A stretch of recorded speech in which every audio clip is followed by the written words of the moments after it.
Que el Señor esté con ustedes. Les proclamo el Evangelio de Jesucristo, escrito según San Juan. Al anochecer del día de la resurrección, estando cerradas las puertas de la casa donde se hallaban los discípulos, por miedo a los judíos, se presentó Jesús en medio de ellos y les dijo: la paz esté con ustedes. Dicho esto, les mostró las manos y el costado. Cuando los discípulos vieron al Señor, se llenaron de alegría. De nuevo les dijo Jesús: la paz esté con ustedes. Como el Padre me ha enviado, así también los envío yo. Después de decir esto, sopló sobre ellos y les dijo: reciban el Espíritu Santo. A los que les perdonen los pecados les quedarán perdonados, y a los que no se los perdonen les quedarán sin perdonar. Tomás, uno de los 12, a quien llamaban el gemelo, no estaba con ellos cuando vino Jesús, y los otros discípulos le decían: hemos visto al Señor. Pero él les contestó: si no veo en sus manos la señal de los clavos, y si no meto mi dedo en los agujeros de los clavos, y no meto mi mano en su costado, no creeré. 8 días después estaban reunidos los discípulos a puerta cerrada, y Tomás estaba con ellos. Jesús se presentó de nuevo en medio de ellos y les dijo: la paz esté con ustedes. Luego le dijo a Tomás: aquí están mis manos, acerca tu dedo, trae acá tu mano, métela en mi costado y no sigas dudando, sino cree. Tomás le respondió: Señor mío y Dios mío. Jesús añadió: tú crees porque me has visto. Dichosos los que creen sin haber visto. Otras muchas señales milagrosas hizo Jesús en presencia de sus discípulos, pero no están escritas en este libro. Se escribieron estas para que ustedes crean que Jesús es el Mesías, el Hijo de Dios, y para que, creyendo, tengan vida en su nombre. Palabra del Señor. Por las palabras del Evangelio sean borrados nuestros pecados. Muy queridos hermanos, hoy es un día muy especial. Es un domingo atípico, es un domingo único en todo el año. ¿Por qué, Padre? Jesucristo ya resucitó y es la gran fiesta de las fiestas. Es así, es correcto. Pero este domingo es un día muy especial porque el Señor lo determinó para que fuera un domingo especialísimo de una gracia que Dios le quiere conceder a todo aquel que confía en Él. Este domingo se celebra la Divina Misericordia, una fiesta que es relativamente nueva, pero también una fiesta que es un tanto cuanto desconocida. Esta fiesta, ¿en dónde radica lo especial? En que Jesús dijo que solamente un domingo como hoy, y es el único en el año, dijo el Señor que nos iba a perdonar todos los pecados de toda nuestra vida, que nos iba a borrar todas las culpas de toda nuestra vida, todo el daño que ocasionamos con nuestros pecados, y nos va a borrar todas las penas que nos hemos ganado por el daño que hemos hecho al cometer nuestras faltas con el pecado. O sea, hoy, en este día, Jesús nos regala el estar totalmente en blanco, hermanos, como salir de la pila bautismal, perdonarnos todo lo de toda nuestra vida. ¿Y por qué digo yo que es una fiesta que es relativamente desconocida? ¿Por qué el cristiano no ha mencionado de qué es esto de la Divina Misericordia y cuáles son los alcances de celebrar la Divina Misericordia? Precisamente, y creo yo, desde mi punto de vista, que dos cosas han influido para que el cristiano de hoy no se dé cuenta de la magnitud de lo que está celebrando, no se dé cuenta de la trascendencia de lo que está ofreciendo Jesús en este día. Una de ellas La primera razón por la cual no se dimensiona el tamaño de esta fiesta es por la ignorancia del cristiano católico hoy. La gran mayoría de cristianos católicos no conocen qué es esto de la divina misericordia. La gran mayoría no sabe. Padre, yo he visto la imagen ahí muy bonita que salen unos rayos que se desprenden del corazón de Jesús. ¿Y qué más? ¿O esto de qué? ¿O qué? Una gran mayoría de cristianos católicos no sabe, no conoce, hermanos, esta devoción de la divina misericordia, y por lo tanto no conoce las gracias y las dimensiones que conlleva. Eso es una cosa que ya de por sí considero yo seria y grave. La primera razón es porque hay una terrible ignorancia del católico hoy al no conocer esto. Pero la segunda, que a mí me parece todavía más dura, es que hoy se ha maltratado, se ha manoseado, se ha tergiversado una doctrina sobre dos cosas importantes. Uno es sobre la divina justicia de Dios y otra es sobre el pecado. Es decir, hoy se ha alterado esta doctrina de tal manera que muchos cristianos quedan en la confusión con el tema de la justicia de Dios y el tema del pecado. Se los expongo de la siguiente manera. El primer tema, la justicia de Dios. Hoy en día pululan entre nuestras filas de cristianos católicos una serie de doctrinas barateras en donde se ha minimizado la dimensión divina de Dios en su carácter de justicia. ¿Qué quiero decir con esto? Que hoy en día se propaga mucho una teología cómoda del Dios buena onda, un Dios papá bueno, un Dios que es maravilloso y misericordioso, que me perdona siempre, que me tolera siempre, me abraza siempre. Padre, ahí está el texto de San Lucas, el Padre amoroso, el Hijo pródigo. Está muy bien todo eso. Claro que eso lo podemos afirmar de Dios. Dios es infinitamente misericordioso, infinitamente bueno. Es un Padre que te abre los brazos, que siempre te perdona. Eso nadie lo puede discutir, hermanos. Esto es así, porque así es. Cristo lo reveló, un Padre lleno de amor. Eso nos queda muy claro. San Juan llega a decir: Dios es amor. Eso no se discute. Pero en esta propagación de esta doctrina se ha ido desdibujando la otra dimensión, este otro atributo que tiene Dios, que es su justicia.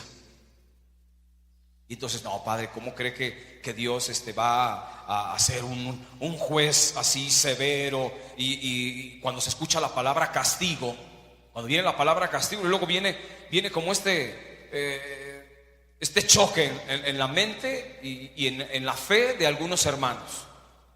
Es que Dios no castiga, dice la gente. Yo lo he escuchado en hermanos sacerdotes, y con todo respeto puedo decir, esos hermanos sacerdotes, luego que no han leído el Antiguo Testamento y luego que no se han dado cuenta que también tiene un atributo entitativo Dios, que es la justicia. Es más, que lo primero que reveló Dios fue su justicia y después vino su misericordia. Leer el Antiguo Testamento, siempre nos daremos cuenta que aparece Yahvé justo. ¿Haciendo qué? Ejerciendo su justicia. ¿A través de qué? Del castigo.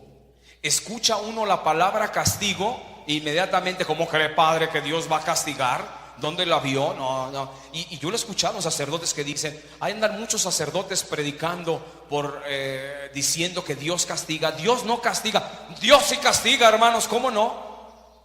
Pero hay que entender bien los conceptos de castigo. Casi la mayoría, cuando piensa en castigo, inmediatamente piensa en una especie de violencia o agresión física. Estar castigando a una persona es golpeándola, no sé, lacerándola con algo. Ese no es castigo, ese se llama violencia. Eso se llama agresión. Esa es agresión. Cuando hablamos de castigo, hermanos, ¿qué hay que entender por castigo? Castigo es una corrección. El castigo es una acción, es una, digamos, una penalización que se le impone a una persona para que se corrija, para que se corrija. Cuando nosotros vemos con esta connotación el concepto de castigo, es decir, una corrección que proviene de alguien que quiere que se corrija a la persona. Y esto lo podemos ver nosotros en nuestra vida ordinaria. ¿Quién de los que estamos aquí nunca, digamos, vamos hablando de los adultos, quién de nosotros cuando estuvimos en casa como hijos no fuimos castigados por nuestros papás? ¿Sí fueron castigados ustedes por sus papás? Todos. En un momento dado papá o mamá nos castigaban. ¿Y por qué? Porque eran groseros, violentos, agresivos, porque su fin era golpearnos severamente. Por supuesto que no. Lo que hacían los papás era ponernos un castigo para que te corrigieras. No vas a salir a jugar porque como castigo de que golpeaste a tu hermanita, se queda usted aquí en casa y se va a poner a hacer la tarea. Ahí le va su castigo. En ningún momento dado el papá llega grosero, agresivo, violento, pateando al niño. No, quiero que te corrijas, hijo, no lo vas a volver a hacer y este es tu castigo, lo vas a hacer. Así es. Todos nosotros hemos experimentado el castigo de papá o de mamá. Y si ya son papás, ustedes no me digan que no han castigado a sus hijos. ¿Se han castigado a sus hijos ustedes? ¿Les han puesto sanciones? ¿Se han castigado? ¿Por qué? Porque amas a tu hijo, quieres a tu hijo, quieres que se corrija tu hijo, ¿no? Bueno, lo mismo hay que decir de la divina justicia de Dios, hermanos. Claro que castiga a Dios. ¿Por qué? Porque te ama. Ve la historia del pueblo de Israel. Es un continuo ser castigado por Yahvé. Lo estuvo castigando severamente, hermanos, y mandaba que llegara a otro pueblo y lo invadiera y que los volvieran esclavos y que, bueno, una serie de cosas. Su castigo severo. ¿Por qué? Porque quería la corrección de su pueblo, hermanos. Entonces, fíjense bien qué delicada es esta doctrina. Hoy en día se propaga mucho la predicación de un Dios bonachón, manga ancha, buena onda, un padre a todo dar. Él es bien buena onda, padre, me permite que pues yo lleve una vida así relativamente relajada y pues como él es bien buena onda, pues entonces me va a perdonar. Y hay quien lleva esto a un extremo más altísimo, donde dice, como Dios es infinitamente misericordioso, padre, pues al final a todos nos va a llevar al cielo. Entonces todos hay que pasárnosla bien. ¿Para qué te tensas y para qué una serie de cosas? Cuidado, hermano. Esa ya fue una doctrina que se dio en los primeros siglos del cristianismo, la apocatástasis, afirmación que aseveraba que al final de los tiempos hasta los demonios van a ser perdonados.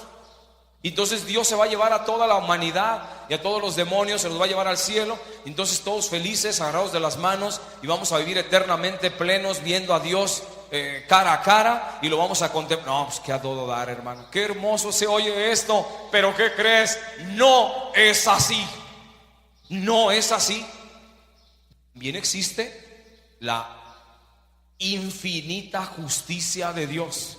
Así como hay infinita misericordia de Dios, también está la infinita justicia de Dios. Entonces, si es un Padre bueno, si es un Padre que nos perdona, si es un Padre que nos abre los brazos paternos, sí, todo eso, pero que no se te olvide que también es juez. También es juez, hermano. Entonces no podemos andar nosotros por la vida creyendo que, bueno, pues como es bien a todo dar y al final de todos modos a todos nos va a llevar al cielo, pues deja vivo mi vida loca, me la paso a todo dar y al cabo al final de todos modos Dios me va a llevar con él a todo dar. Pues no, hermano. Yo una vez lo escuché en un programa de televisión, en María Visión, un programa que estaban dirigiendo unos jóvenes, y así, crasamente, un joven lo afirmó, de los que dirigían el programa. Sí, hermano, al final Dios va a perdonarnos a todos y todos vamos a vivir eternamente con Él. Cuidado, hermanos, no te confundas. Si quieres conocer de esto, tienes tu catecismo, hermano, para que veas que no te estoy inventando cosas. Y tienes tu Biblia para también que veas que no te estoy inventando cosas sobre la justicia divina, Échate un chapuzón a todo el Antiguo Testamento para que veas, hermano. Y también agárrate el Nuevo Testamento. Jesús tiene palabras muy hermosas, como pastor que agarra la ovejita y va por ella y la carga sobre sus hombros. Está muy bonito, pero también tiene palabras muy severas Jesús. Como por ejemplo en el capítulo 25 de San Mateo: al final se sentará el Hijo del Hombre en su trono de gloria, y todas las naciones serán llamadas ante él. A uno los va a poner a su derecha y a otros a su izquierda. Y dice Jesús, porque son palabras de Jesús, a los de su izquierda les va a decir: apártense de mí, malditos. Son palabras de Jesús, hermano. Si no la crees, aviéntate un clavado al capítulo 25 de San Mateo. Malditos, apártense de mí, malditos, al fuego eterno que está preparado para el diablo y sus ángeles. Y va más allá cuando: ¿y por qué? Oye, pero sigue. Cuando tuve hambre, no me diste de comer. Estuve desnudo. Y bueno, ese ya es una, digamos, una secuencia que hace el Señor, una catequesis, una doctrina.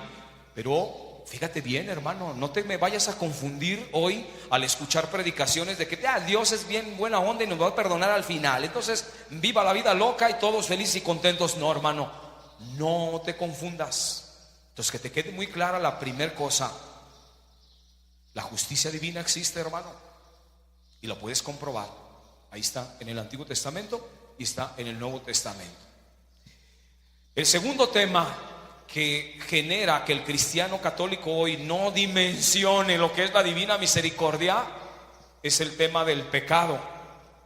Ya hablamos de la divina justicia, ahora hablemos del pecado. ¿Por qué, padre, esto genera confusión? Porque hoy en día se ha alterado tanto la realidad del pecado, la definición de pecado, que hoy en día la gente ya no cree que hay pecado. Eso lo dijo San Juan Pablo II. El máximo pecado de la humanidad hoy es creer que no tiene pecado. Todo está bien, todo está relajado. ¿Cuál pecado? Y aquí ha influido muchísimo todas estas corrientes psicológicas. La psicología ha venido a destrozar toda la doctrina de la gracia y del pecado, diciendo: tú no tienes pecado, cálmate, hermano. ¿Cuál pecado? Eso se lo inventa la iglesia, se lo inventa el cristianismo. ¿Para qué? Pues para mantenerte a ti controlado, y empiezan una serie de teorías. Son culpas que te quiere imponer la iglesia, y son realidades que hay una serie de personas enfermas, mentales, que luego te quieren imponer: no, hermano, tú no andes cargando culpas, no tienes pecado. ¿Por qué tienes que ir con un sacerdote a decirle? Y ahí se va desglosando y la gente dice: pues sí, tiene razón, mi psicólogo me dijo que no había pecado, que lo que estaba cargando yo eran unas culpas. Entonces, ya desde entonces no me confieso, padre, porque la verdad, ¿qué le voy a decir yo a un hermano que es igual que yo? Y empieza el cristiano a desmoronar su fe. Y hoy en día, hermanos, no pocos católicos tienen esta percepción de la realidad del pecado. No, padre, esto ya ni es pecado, no pasa nada, cálmese. No, ya ahorita estas teorías psicológicas te dicen muchísimas cosas. No, hermano, no te confundas. Por supuesto que no te confundas. El pecado es una realidad. Es decir, la acción moral mala de una persona existe. O si no, ¿cómo le llamas tú a un individuo? Vamos a pensar en un multiasesino. Una persona que va y priva la vida de muchos. ¿Te parece que sea una acción buena esa? ¿Una acción noble? Uy, qué bien, hermano, ¿cuántos llevas? Como 20. Síguele, hermano, hasta que llegues a unos 100, a que mates unos 200. Está muy bien. Lo que estás haciendo es noble, es digno, es grandísimo. Puesto que no, hermanos, una persona con 2 neuronas en la cabeza te va a juiciar ese acto y va a decir: estás mal, hermano, tú estás haciendo una acción totalmente equivocada, malvada, perversa. ¿Qué es eso de quitarle la vida a la gente? O sea, eso no puede ser. Eso es una acción mala, hermanos. Eso es un pecado. Cuando una persona ejerce una acción de manera deliberada y rompe las leyes divinas, Los mandamientos de Dios, hay unos mandamientos. En el momento en que una persona rompe uno de los mandamientos divinos, te vuelves un infractor y estás rompiendo una ley. Eso queda claro. Entonces, hoy en día cuando te dicen no existe el pecado, cuidado, hermano, porque el pecado sí existe. La mala acción sí existe. Sí hay un rompimiento de las leyes de Dios. Así como puede uno romper las leyes civiles, las leyes de tránsito, la ley que tú quieras, también puede romper uno las leyes de Dios. El pecador, eso es lo que hace, es un infractor, es el que rompe las leyes de Dios. Cada vez que cometemos nosotros pecados, nosotros rompemos una ley.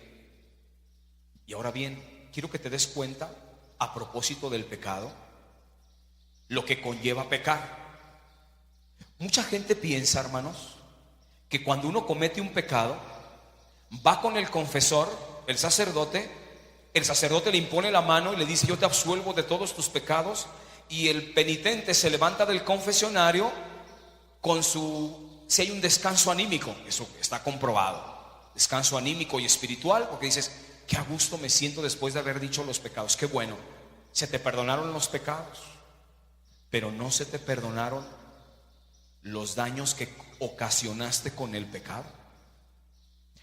Toda persona que comete una infracción, esa persona causa un daño, siempre va a generar un daño.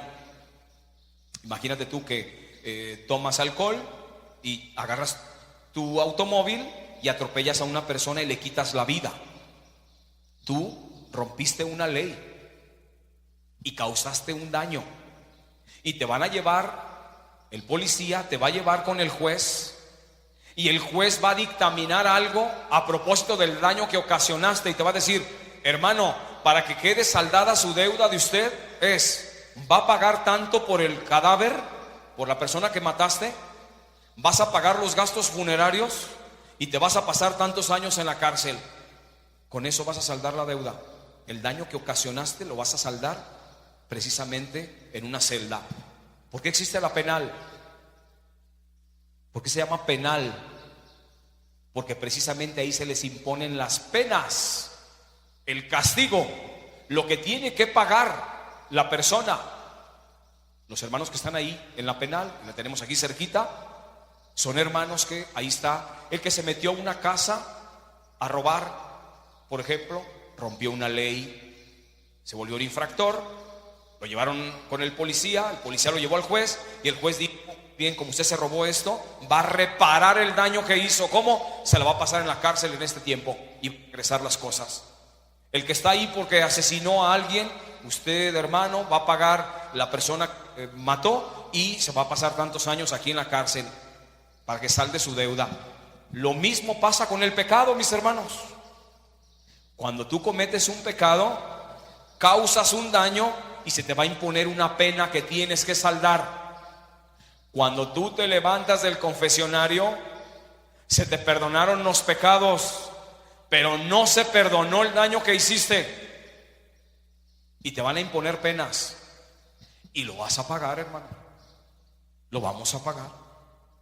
El daño que hemos causado con nuestros pecados es una deuda que tenemos que pagar, sí o sí, en esta vida o en la otra, hermanos. Bendito el día que se le ocurrió a Dios poner el purgatorio, hermanos. ¿Qué hubiera sido de nosotros si a Dios no se le hubiera ocurrido poner el purgatorio? El purgatorio es un estado de vida, es toda una doctrina que hay que definir. Es una opción que Dios creó para el ser humano para que pague sus penas que hizo aquí en esta vida y pueda entrar al reino de los cielos. Bendita la hora en que puso el purgatorio, hermanos. ¿Qué hubiera sido de nosotros si no hubiera habido purgatorio? Te mueres, mi hermano, y si no hubieras saldado tú tus deudas del daño que hiciste por tus pecados, ¿qué te espera, hermano, en la otra vida? La pena eterna. Es decir, como es una pena eterna, ya no la puedes saldar, hermano, y pierdes a Dios eternamente. El demonio está en una pena eterna. y ahí se va a quedar mientras Dios sea Dios. Y ahí están las almas de los condenados y ahí se van a quedar mientras Dios sea Dios, hermano. Nunca, jamás va a salir un alma condenada y nunca jamás va a salir un demonio del infierno, jamás, por la misericordia de Dios para irse a gozar del cielo, jamás. Esto es eterno. Grábate el concepto de eternidad, hermano. Por eso es muy delicado. Entonces imagínate tú, ahora que ya te expliqué la realidad de la justicia de Dios, que ya te expliqué la realidad del pecado, del daño que causas con el pecado, de la pena que se impone, del castigo que tienes, de la deuda que vas a pagar, ahora sí puedes entender lo que dijo Jesús en este día. Quien celebre mi divina misericordia y cumpla una serie de requisitos, por llamarle así, que ahorita se los voy a mencionar, dijo Jesús, yo le voy a perdonar los pecados de toda su vida, el daño que ocasionó de toda su vida, las penas que se mereció de toda su vida. Fíjate bien, hermano, de qué estamos hablando hoy. Esto es algo muy importante. Qué bueno que lo dice, padre. Voy a buscar un padre que me confiese en la semana y me vengo el próximo domingo para que me aplique el Señor esta gracia. Pues fíjate que no, hermano, porque esto nada más es hoy. Solamente es hoy. Por eso ayer estuvimos confesando, el padre Tomás y yo, maravillosamente. Aquí le pegamos 3 horas y media. Bonito, hermanos. Si nos hubieran dado las 12 de la noche, qué bueno, mientras hubiera los penitentes. Estuvimos confesando a los hermanos. Qué bonito, hermano, para prepararnos a este día. Este día es especial, hermano. Padre, ¿qué más tengo que hacer? Ya me empieza a interesar eso que está diciendo. ¿Qué más tengo que hacer? Bueno, tienes que estar en gracia primero, confesarte. Tienes que participar de la comunión, que dicho sea de paso, y lo digo aquí entre paréntesis, en este año especial el Papa está concediendo la indulgencia con una cuestión extraordinaria, es decir, sin que asistas a misa, por la cuestión viral que estamos viviendo hoy. Ha permitido que el cristiano haga un acto de contrición perfecta, es decir, en su casa se arrepienta sinceramente de sus pecados y bueno, en cuanto tenga la primera oportunidad, recurra al sacramento de la reconciliación con un sacerdote. Nosotros tuvimos la gracia de que tuvimos aquí 2 padres, estuvimos confesando, qué bueno, porque se pudieron confesar, digamos, sacramentalmente, participaron del sacramento. La celebración de la Eucaristía, pedir por el Papa sus intenciones, rezar el credo, y venerar públicamente la imagen de Jesús, de la Divina Misericordia que tenemos nosotros aquí. Pero esta cosa es muy importante y no la debes olvidar, porque esto no es arte de magia. Esto no es así, bueno, ya cumpliendo eso, padre, y ya no, espérate, no se trata de magia. El Señor también nos pide una cosa, y aquí es donde ya empezamos muchos a pujar, es que seamos misericordiosos con nuestros hermanos como Él es con nosotros. ¿Y cómo? A través de los actos de misericordia que tú conoces. ¿Qué es eso, padre? Ahora que está hablando de eso, ¿todos tienen catecismo, hermanos? ¿Buscan el catecismo de la Iglesia Católica? ¿Qué es eso de las obras de misericordia? Hay obras de misericordia materiales y espirituales. Por ejemplo, materiales: ayudar a un hermano necesitado que no tiene para qué comer, darle de comer al hambriento, darle de beber al sediento, darle techo a una persona, visitar a un enfermo, visitar a un preso, acudir a un hermano difunto. Esas son obras de misericordia materiales. Y las espirituales, padre, porque ahorita ya ves que no puedo salir, puedes hacer muchas cosas. Por ejemplo, pedir por los vivos y los difuntos, tolerar a alguien que se vuelve intolerante ahí en la casa. Ya no soporto a este hermano, toléralo, hermano, ofréceselo al Señor como una obra de misericordia. Enseñar al que no sabe, corregir al hermano que ha errado. Hay muchas obras de misericordia que todos podemos hacer. Pues Jesús nos dice: hermano, ¿quieres recibir misericordia? Haz obras de misericordia. Eso es lo que nos pide a nosotros, mis hermanos. ¿A ustedes les gustaría que hoy Jesús les dijera: hermano, vete en paz porque hoy te perdono todo en tu vida, hoy quedas como una hoja en blanco? ¿A ustedes les gustaría esto o no, hermanos? A lo mejor no les interesa, yo aquí hablando. A todos nos interesa, hermanos, porque nos estamos jugando la eternidad. Como sea lo temporal, hermano, nos vamos a morir. No, aquí estamos hablando de algo serio. Tu eternidad, ¿qué va a seguir después de que te mueras? ¿Qué va a pasar contigo? Es muy serio lo que nos estamos jugando. Entonces, quiero terminar, hermanos, escuchando diciéndoles y que escuchen ustedes lo que dijo Jesús a Santa Faustina para que se lo dijera a toda la humanidad. Y dijo esto: son palabras de amor, pero también dijo otras palabras que te tienen que poner a temblar. Las palabras de amor profundas son estas: dile a la humanidad que el pecador más empedernido, el pecador más grande que haya en el mundo, ese tiene mayor derecho a mi misericordia y lo voy a perdonar si confía en mí. El pecador más grande, hermanos. Y esto dicho para todos aquellos que llegan y luego: no, padre, no, yo soy tan pecador que Dios ya no me perdona a mí. ¿Está bien lo que dijo? El pecador más grande del mundo, lo dijo en serio, tiene más derecho a mi misericordia. Y le dijo a Santa Faustina: mi corazón arde por esta misericordia infinita que hay para la humanidad, pero me duele porque no la creen, no confían. Cuando le mandó a hacer la pintura a Santa Faustina, le dijo: ponle abajo un letrerito. Eso no se lo inventó Santa Faustina, eso lo dijo Jesús. Ponle ahí abajo que diga: Jesús, en ti confío. Aquí lo podemos ver, aquí está en italiano, pero las imágenes, al menos aquí en México, dice: Jesús, en ti confío. Eso le dijo Jesús a Santa Faustina: confíen en mí, confían que te voy a perdonar. No, si no confías, pues ¿dónde quedó? Son palabras hermosísimas, hermanos, de Jesús. Y prometió muchas cosas. Yo nomás quiero decirles dos de las muchísimas cosas que prometió Jesús. En esta vida dijo: yo le prometo a quien venere mi imagen de la Divina Misericordia y se vuelva un devoto de la Divina Misericordia, le prometo que en esta vida va a vencer a sus enemigos.